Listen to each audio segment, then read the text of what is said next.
Yes, mga atotot. So yun nga, daming nag-react doon sa, sa reaction video ko regarding doon sa road rage sa Antipolo. So marami rin nagtatanong, Jeff, ba't hindi ba siya papasok sa self-defense? Diba, dalawa naman yung kumuyog, nag-jog sa kanya. So ito mga katotot.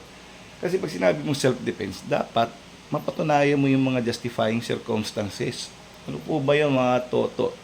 O, unang-una, is there an lawful aggression?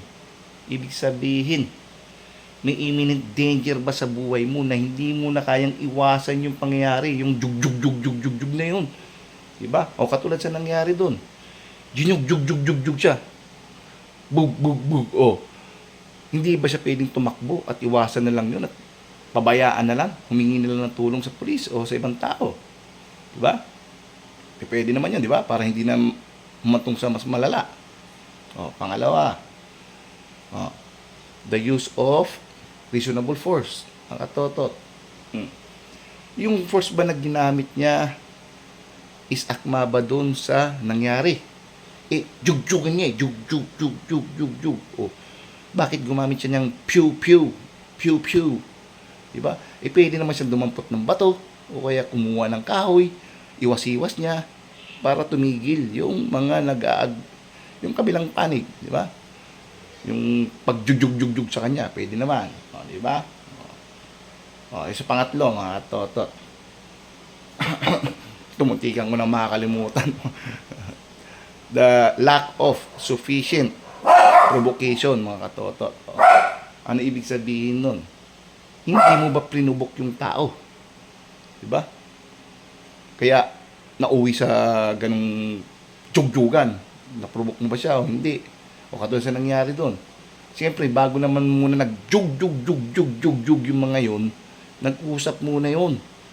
Hindi nagkaintindihan, nagkasigawan sila kasi pareho matataas ang ihi nila. Pareho silang strong man. So, nauwi siya jug na nauwi siya pew. Diba? Diba? So, saan yung justifying circumstances? Diba? Si unang-una, nagtalo kayo, road rage.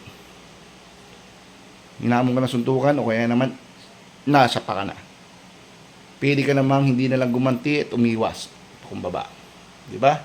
Magsumbong ka lang sa polis, reklamo mo, di mas pabor pa sa'yo. Kasi siya makukulong siya. Physical injury. Diba? Pangalawa, halos lahat kasi na may dala ng pew, malalakas ang loob. Kahit naman sino, kahit naman pulis, kahit hindi pulis, pag may dala kang ganun, malakas ang loob mo. Siyempre, iba nga naman yun. Diba? Unang-una, nakita na nga nila, meron kang ganun. Pero matapang pa rin din naman yung dalawa. Bakit ka ganun? Mag-anak din ni Bonifacio, di ba? Sa tingin mo, yung pew-pubya, akma ba dun sa away na gano'n? Di ba? Kasi unang-una wala namang imminent danger sa iyo eh. Pwede ka na nga tumakbo eh. Di ba? Pwede ka namang umalis, pabayaan mo na lang. Pangatlo yung lack of sufficient aggression, provocation. Dapat hindi ka na lang din nakipagtalo. Umalis ka na lang, pinabayaan mo na lang sila. O kung gusto mo kumaba, pasensya na po. Kung sa tingin niyo po is parang nasagi ko kayo o nagit-git ko kayo, hinihingi ko ng pasensya, huwag na ho natin palakihin. Aalis na po kami, kasama ko po yung pamilya ko. Diba? Ano ba lagi kong sinasabi? Repa. Parang katulad sa pagmamaneho yan, diba? Lagi mong iingatan yung pamilya mo. Diba? Kung paano mo ingatan yung sarili mo, sa bahay nyo, yung pamilya mo, sa mamamahay mo, ganun din dapat pag-iingat mo sa kanila pag nasa labas kayo.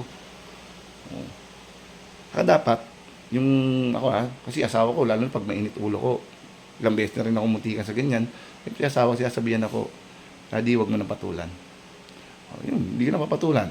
Yumuko ka na lang, magdasal ka, sabi nga ni Kuyang Ronnie, yumuko ka na lang, magdasal ka. Hindi mo, Panginoon ko, tulungan niyo po ako. Kasi kung hindi, malamang sa malamang, makakadisgrasya ako. Ganun po yun, mga katotot. Sana may natutunan kayo, mga katotot, see you later, alligator.